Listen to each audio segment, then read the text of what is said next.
Guys आप लोगों से एक रिक्वेस्ट है कि जल्द से जल्द इस वीडियो पे 2K लाइक्स कर दो और इस वीडियो पे 50 से भी ज्यादा कमेंट्स चाहिए।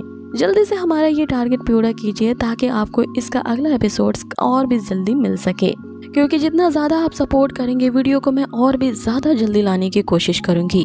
अब हे एवरीवन, आप सभी का स्वागत है हमारे यूट्यूब चैनल में। तो जैसा कि हमने इसके पिछले पार्ट में देखा था कि किस तरह से उस लॉर्ड ज़िया ने रिस्ट्रिक्शन तोड़ते हुए अपने एक और पावरफुल सोल पेट डेमन सोल को समन किया होता है, लेकिन इस पावरफुल सोल पेट को समन करने का मतलब यही है कि अपने खुद की जान लेना है, क्योंकि वो लैन यू डेमन स्पिरिट एम्परर आएगा और इतने पावरफुल सोल को देख करके वो तुरंत ही उसे डिवोर कर जाएगा। लेकिन वो लॉर्ड ज़िया इसकी जरा भी परवाह नहीं करता और उस यांगशु से बदला लेने के लिए इतने रिस्ट्रिक्शन तोड़ के अपने अब सबसे पावरफुल सोल पेट को समन कर लिया होता है, जो कि एक एप बीस्ट सोल पेट होता है।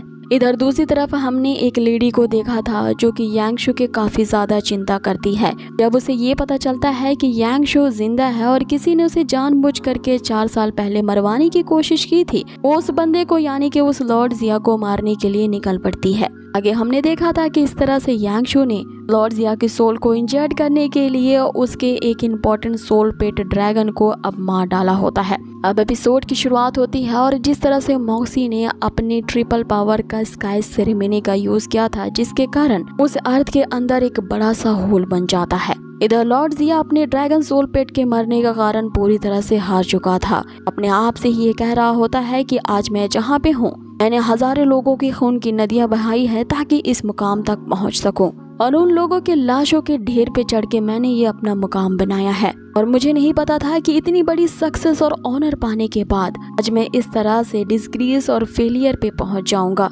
और तुमसे यहाँ पे हारना तो मेरी लाइफ की सबसे शर्मनाक बात होगी।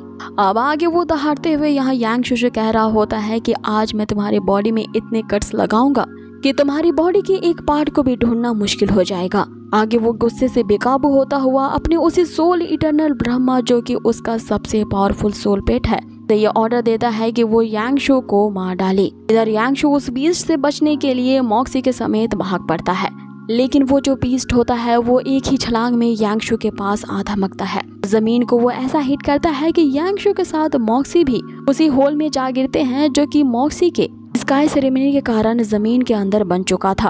अब वो होल इतना ज्यादा गहरा होता है कि वे दोनों उसके अंदर गिरते ही जा रहे थे। अब आगे जो यांगशु होता है वो डेमन बीस्ट को यहाँ दबोचने के लिए डेमन मार्क का यूज करता है। थोड़ी देर के लिए सही वो डेमन बंध जाता है और इसी मौके का फायदा उठा करके यांगशु जो होता है मॉक्सी को एकदम अंदर गिरने से बचा लेता है।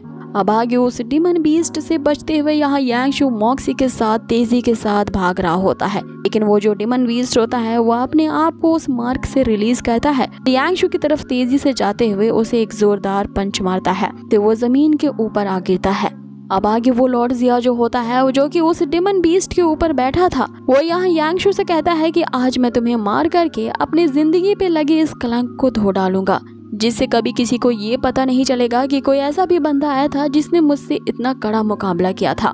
अब इससे पहले कि वो बीस्ट सोल पेट यहाँ यांगशु पे हमला कर पाता, यांगशु इतनी देर से जिसका इंतजार कर रहा होता है वो आखिरकार अपीयर होता है, और उसी के ही इंतजार में वो लॉर्ड ज़िया से अब तक भागने का खेल खेल रहा था। अब उसी लैन्यो डेमन स्पिरिट एम्परर की एंट्री होती है। स्पिरिट एम्परर के आते ही जिसने रिस्ट्रिक्शन तोड़ा होता है अब उसे सजा देने की बारी होती है। अब वो डेमन स्पिरिट एम्परर जो होता है आते ही अपनी पावरफुल ऑरा से वो उस डेमन बीस्ट के साथ साथ उसका जो सोल मास्टर होता है उस पे भी अटैक करता है, जिसके कारण ये दोनों ही अब उस स्पिरिट एम्परर से मुकाबला करने के लायक नहीं बचते और वहाँ पे अधमरे से पड़े रह जाते हैं। अब आगे वो स्पिरिट एम्परर जो होता है एक और पावरफुल अटैक उन दोनों पे करता है, जिससे उस डेमन बीस्ट के साथ साथ उसका जो सोल मास्टर लॉर्ड ज़िया है उन दोनों की ही सोल के साथ साथ उनकी बॉडी भी वहीं डिस्ट्रॉय हो जाती है, और इस लॉर्ड ज़िया का चैप्टर यहीं पे फिनिश होता है। अब आगे उन्हें सजा देने के बाद वो स्पिरिट एम्परर वहां से गायब हो जाता है। यांगशु भी अब तक की फाइट से काफी ज्यादा यहाँ पे इंजर्ड हो चुका था, उसकी भी हालत अब ठीक नहीं होती है। ऐसे तैसे करके वो मॉक्सी को लेकर के उसी होल से बाहर निकलता है, जहाँ पे वो मॉक्सी से कहता है कि आज उसने लैन्यो डेमन स्पिरिट एम्परर की पावर देख ली है, जिसके कारण उस बीस्ट सोल पेट के साथ साथ उसका सोल मास्टर लॉर्ड ज़िया भी मारा गया, और यांगशु कभी भी इस रिस्ट्रिक्शन को नहीं तोड़ेगा। आगे वो अपने आप को और भी ज्यादा पावरफुल बनाएगा ताकि मॉक्सी के साथ कोई भी उसका सोल कॉन्ट्रैक्ट ना तोड़ पाए। अब आगे यांगशु जो होता है यहाँ मॉक्सी से ये वादा करता है कि वे दोनों कभी भी जुदा नहीं होंगे और उनकी इस सोल कॉन्ट्रैक्ट को कोई भी नहीं तोड़ पाएगा। कि तभी यांगशु आसमान में एक स्टार लाइट के सोल पेट को देखता है। इसी सोल पेट के ऊपर हमें वही लेडी नजर आती है जिसे देख करके यांगशु को कुछ अपना सा फील होता है, क्योंकि उसने इस वुमेन को पहले भी कभी देखा था। आगे हमें वही मेमोरी दिखाई जाती है जबकि यांगशु 15 साल का था और उसकी सोल पेट ने उसे अबैंडन करते हुए ना सोल कॉन्ट्रैक्ट के तोड़े ही उसे छोड़ करके चली गई थी। इसके कारण यांगशु कभी सोल मास्टर नहीं बन पाएगा, क्योंकि उसकी सबसे पहले की सोल पेट उसे छोड़ करके जा चुकी है। सोल पेट के जाने के कारण यांगशु इंजर्ड होते हुए वहाँ पे बेहोशी की हालत में गिर जाता है। यहाँ यांगशु यही सोच रहा होता है कि किस तरह से एक सोल पेट ने उसे धोखा देते हुए उसे छोड़ के चली गई है, कि तभी उसे एक और औरत आते हुए नजर आती है जो कि वही विमेन होती है जिसे यांगशु ने अभी अभी देखा था। वो लेडी जो होती है यहाँ यांगशु को संभालने के लिए आई होती है और उसके इस प्यारे से व्यवहार के कारण यांगशु को उस लेडी के अंदर अपनी माँ की अनफेमिलियर झलक दिखाई देती है। अब आगे उस लेडी ने ही वहाँ पे यांगशु को बचाया था। यांगशु उस फ्लैशबैक से बाहर निकलता है और अब उसे याद आता है ये लेडी जो यहाँ पे आई है और कोई नहीं बल्कि उसकी माता श्री ही है। आगे वो लेडी जो होती है वो यांगशु से ये पूछती है कि क्या तुम वही लॉर्ड जिया हो, जिस पे यांगशु उसे बताता है कि वो लॉर्ड जिया तो मारा जा चुका है। अब आगे वो लेडी उससे पूछती है कि क्या तुमने उसे मारा है। अब इससे पहले कि यांगशु यहाँ पे कुछ कह पाता वो बेहोशी की हालत में जाने लगता है। उसके पैर लड़खड़ाते हैं और वो वापस से उसी होल के अंदर गिरने लगता है। यहाँ मॉक्सी भी उस होल के अंदर चला जाता है ताकि यांगशु को बचा पाए।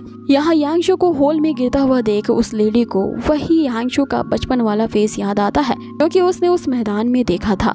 यहाँ उसे याद आ जाता है कि कहीं ये उसका वही यांगशु तो नहीं है जिसकी वो अब तक तलाश कर रही है। आगे उसके चेहरे को वो पहचान जाती है और वो लेडी उसे बचाने के लिए अपने सोल पेट को उस होल के अंदर ले जाती है और फिर वो यांगशु को नीचे गिरने से बचा लेती है। अब आगे यांगशु को वो लेडी अपने साथ ले जा रही होती है। इधर मॉक्सी को यही लगता है कि कहीं वो लेडी यांगशु पे जानलेवा हमला ना कर दे, इसीलिए मॉक्सी जो होता है उसके सोल पेट पे अटैक कर रहा होता है। यहाँ वो जो लेडी होती है वो वाकई में काफी ज्यादा पावरफुल होती है, जो कि मॉक्सी को एक शील्ड के अंदर कैद कर देती है और उससे कहती है कि अगर मुझे तुम्हारे मास्टर को मारना ही होता तो अब तक मैं उसे मार चुकी होती, इसीलिए तुम यहाँ पे निश्चिंत रहो क्योंकि मैं इसके साथ ऐसा कुछ नहीं करने वाली। अब आगे यहाँ मॉक्सी को भी ये रियलाइज हो जाता है कि ये जो लेडी है वो यांगशु को चोट नहीं पहुँचाएगी, इसीलिए मॉक्सी यांगशु के पास आकर के उसे उठाने की कोशिश करता है। अब आगे हम उस लेडी को देखते हैं जो कि ध्यान से यांगशु के चेहरे की तरफ ही देखी जा रही होती है, जहां उस लेडी को वही पास्ट की मेमोरी याद आती है जिसमें उसने यांगशु को बेटा कह के पुकारा था। उसे ये वादा करती है कि चाहे कुछ भी हो जाए वो एक न एक दिन ऐसा टाइम जरूर लाएगी, यांगशु को एक महान सोल पेट मास्टर बना के ही रहेगी, चाहे इसके लिए उसे कितनी भी बड़ी कीमत क्यों न चुकानी पड़े। आगे वो बार बार यही सोच रही होती है कि ये तो बिल्कुल उसके यांगशु के जैसा ही दिख रहा है। और अब आगे जब वो लेडी यांगशु के सोल को चेक करती है तो उसे पता चलता है कि यांगशु एक सोल लॉर्ड लेवल का सोल मास्टर है। लेकिन ऐसा कैसे हो सकता है कि जबकि इस लड़के ने, आगे वो सोच रही होती है कि ऐसा होना तो बिल्कुल ही नामुमकिन है, क्योंकि ये लड़का जो है देखने से यही लगता है कि इसने अपने 2 सोल पिट्स को खो दिए हैं, जिस तरह से मेरे यांगशु ने अपने सोल पिट्स को खोए थे। तो हो सकता है कि जिसकी मैं तलाश कर रही हूँ कहीं ये वही तो नहीं। ऐसा कहते ही उस लेडी की आंखें नम हो जाती हैं और उसे एक्चुअल में याद आ जाता है कि ये तो उसका वही 15 साल वाला यांगशु है जिसकी तलाश में उसने इतने साल बिता दिए हैं। और ये सोच करके वो रोने लगती है कि यांगशु ही इसका बेटा है और उसकी माँ होने के कारण अब तक उसने उसे क्यों नहीं पहचाना। आगे वो यांगशु से कहने लगती है कि मुझे पता है कि इतने सालों में तुमने कितनी कठिनाइयों को फेस किया है, लेकिन अब ऐसा नहीं होगा क्योंकि अब मैं आ गई हूँ। अब आगे वो ये सोच के ही रोने लगती हैं। अब यहाँ यांगशु अपनी मदर से यूनाइट हो चुका है, जिससे हमें यही पता चलता है कि अब यांगशु के लाइफ की अगली जर्नी स्टार्ट होने वाली है, क्योंकि यहाँ यांगशु की जो मदर है वो अलग ही क्लैन की एम्परर हैं और यहाँ वो यांगशु को अपने साथ ले जा रही है, जिसका मतलब है कि यांगशु के लाइफ में एक बहुत ही बड़ी एक एडवेंचरस जर्नी अब शुरू होने वाली है, जहाँ पे उसे कई सारे उतार चढ़ाव झेलने होंगे और इन सब कठिनाइयों को पार करते हुए वो कैसे एक महान सोल मास्टर बनता है, इसकी नई जर्नी दिखाई जाएगी। और हो सकता है कि ये इस सीरीज की पहले सीजन की एंडिंग हो, और अगर इसका सेकंड सीजन आता है तो जल्द से जल्द इसकी एक्सप्लेनेशन आपको हमारे ही चैनल पे देखने को मिलेगी, जिसके लिए आप हमें ढेर सारा कमेंट कर सकते हो। बहुत ही जल्द मिलते हैं इसके नेक्स्ट अमेजिंग से एपिसोड पे, अगर वो जल्द ही वेबसाइट पे अपलोड हुई तो। Till then guys, take care, stay healthy and good bye.